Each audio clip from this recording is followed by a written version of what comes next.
profitez pleinement, éteignez les lumières, mettez votre casque ou vos écouteurs, fermez les yeux, relaxez-vous. Le tueur aux charades.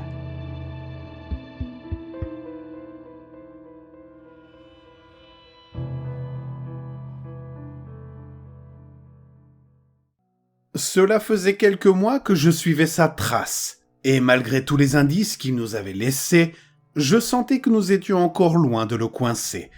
Ce tueur en série est loin d'être un débutant, et même si ce n'était pas ma première affaire de la sorte, celle-ci était de loin la plus difficile de ma carrière. Cela avait commencé il y a 3 mois, le 18 février 2016. On m'avait appelé sur les lieux d'un crime, une vraie boucherie. Une famille complète, un couple et leur fils, massacrés dans leur propre maison. La mère avait été égorgée, le fils poignardé, et le père avait été crucifié au mur du salon. D'habitude, je n'interviens pas dans cette partie du pays, c'est hors de ma juridiction, mais un message laissé par le meurtrier avait poussé les autorités locales à me faire venir. En effet, à côté du corps crucifié du père se tenait un message, écrit avec son sang. Mon premier est le nom de l'homme le plus intelligent du pays. La police locale avait tout de suite pensé à moi, car j'étais connu dans tout le pays grâce à mes succès dans les enquêtes les plus difficiles. Il est vrai que j'avais la réputation d'être le plus fin limier du pays. Mes prouesses dans la résolution des énigmes m'ont valu le surnom de l'homme le plus intelligent du pays. Le tueur nous avait donc laissé une charade, et si la déduction des policiers était bonne, nous avions notre premier mot. Mon nom. Moore. Cette charade n'était pas le seul message laissé par le tueur. Il avait également laissé sa signature. Sous la charade, son pseudonyme. Matt 2016, M-A-T 2016. Un pseudonyme bien enfantin pour un tueur en série. On aurait dit un pseudo sorti tout droit d'Internet, avec l'année actuelle dans celle-ci. Bien. Après tout, il nous laissait aussi des charades, donc on avait pu deviner un trait de caractère assez puéril chez ce tueur en série. Cependant, ces indices étaient trop maigres pour pouvoir en savoir plus sur notre tueur. Nous ne pouvions pas deviner le lieu, la victime ou même la date du prochain crime. Tout ce que le tueur avait réussi à faire, c'était de m'amener ici. Et je ne pouvais qu'attendre un autre message de sa part. Et ça n'a pas traîné, car une semaine après ma venue, un autre meurtre avait été commis. Cette fois, c'était dans une salle de classe d'une école pour filles. La victime était une adolescente, une élève de l'école. Comme le père du premier meurtre, elle avait été crucifiée au mur. Le crime avait été commis durant la nuit, donc il n'y avait aucun témoin, juste un nouveau message écrit avec son sang nous attendait. Mon second est l'arme avec laquelle je tue et je tuerai. Et toujours sa signature, Matt 2016. Le tueur voulait donc que nous trouvions l'arme du crime, et si on s'en réfère à son message, il n'utilise qu'une seule arme pour commettre ses méfaits. Et comme les premières victimes avaient été poignardées, il devait s'agir d'un couteau ou d'un objet pointu. Aucune arme n'avait été trouvée sur les lieux du premier crime, alors si le tueur voulait vraiment nous la révéler, il avait dû laisser des indices ou même l'arme en question. Après quelques heures de recherche, celle-ci avait enfin été trouvée, dans la petite rivière qui voisinait l'école. Une dague. Une petite dague toute simple, sans aucun artifice. Elle avait été analysée, mais comme elle avait été jetée dans l'eau, elle n'avait plus aucune empreinte sur elle. Impossible d'en trouver la provenance, car elle était artisanale.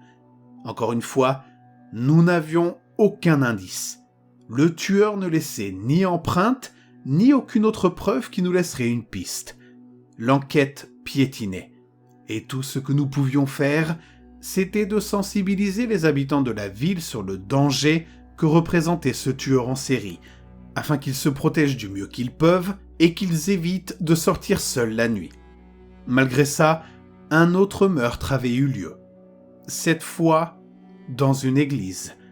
Le prêtre avait été lui aussi crucifié au mur de ce lieu saint, après avoir été préalablement poignardé, sûrement avec une dague. Comme d'habitude, aucune empreinte et comme d'habitude encore, un message avait été laissé par notre tueur en série. Mon dernier est le nom de ma prochaine victime et mon tout en est le lieu. Matt 2016.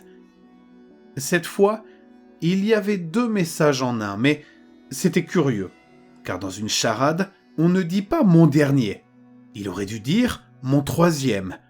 C'était peut-être une erreur involontaire, mais mon expérience m'avait dit de garder ça en tête en tant qu'indice. La charade était complète. Le tueur nous avait donc laissé le nom de sa prochaine victime, le lieu et l'arme du crime. Et comme il m'avait fait appeler, c'était un défi qui m'était adressé personnellement. Pour mieux réfléchir, je m'étais isolé dans un de mes bureaux du commissariat local. J'avais inscrit la charade complète sur un tableau et j'avais commencé à réfléchir. Mon premier est le nom de l'homme le plus intelligent du pays. Mon second est l'arme avec laquelle je tue et je tuerai. Mon dernier est le nom de ma prochaine victime et mon tout en est le lieu. Le premier, si le raisonnement des policiers était correct, est Moore, autrement dit moi. Le second, la dague. Dans la langue locale, dagger. Le troisième est plus difficile. Il n'y a aucun indice pour trouver le nom de la prochaine victime. Alors il vaut mieux trouver le tout avant tout. Et quand nous l'aurons, nous aurons automatiquement trouvé le nom de la prochaine victime. Comme il s'agit d'un lieu, j'ai commencé à chercher tous les lieux contenant Moore Dagger. Puis j'ai cherché dans les employés ou les habitants de ces lieux si leur nom se trouvait aussi dans le nom de ces lieux. Et il n'y en avait qu'un. Moore Dagger Books, une bibliothèque située en périphérie de la ville. Son responsable et propriétaire s'appelait George Books, un nom qui allait bien avec sa profession. En suivant mon intuition, la police avait mobilisé quelques ressources afin de protéger les lieux, et M. Books. J'avais également proposé mon aide. Et me voilà donc sur les lieux, attendant que le tueur daigne se montrer. J'avais résolu son énigme, j'avais donc remporté le défi qu'il m'avait lancé. Maintenant, j'espérais qu'il ait le courage de se rendre. On avait attendu plusieurs heures, sans que personne ne vienne, ce qui m'avait laissé le temps de réfléchir. L'indice qu'il m'avait laissé trottait dans ma tête. Pourquoi mon dernier et non mon troisième? Et pourquoi crucifiait-il ses victimes? Son pseudo enfantin ne collait pas du tout avec cette méthode qu'on trouvait dans la Bible. Et si ce n'était pas un pseudo? Tout s'éclaircissait dans ma tête, mais pour être sûr, il fallait que je trouve un livre qui allait confirmer mon hypothèse. Une Bible. J'avais demandé à M. Books s'il avait une Bible dans son établissement, et il m'avait indiqué une pièce isolée dans un recoin de la bibliothèque, où il y avait tout un tas de livres traitant de la religion. Je m'y étais rendu, et j'avais trouvé une Bible. Le tueur crucifiait ses victimes pour me mettre sur la voie. Le fait que la troisième victime était un prêtre aurait dû aussi me mettre la puce à l'oreille. Et enfin, mon dernier était bel et bien un indice et non une erreur. Son pseudo, Matt 2016, n'avait rien d'un pseudo enfantin. Il s'agissait également d'un indice. Matt est le diminutif de Matthieu. 2016 n'était pas l'année dans laquelle nous étions. C'était une référence biblique. Il voulait m'indiquer une phrase. Dans la Bible, dans l'Évangile selon Matthieu. Chapitre 20, verset 16.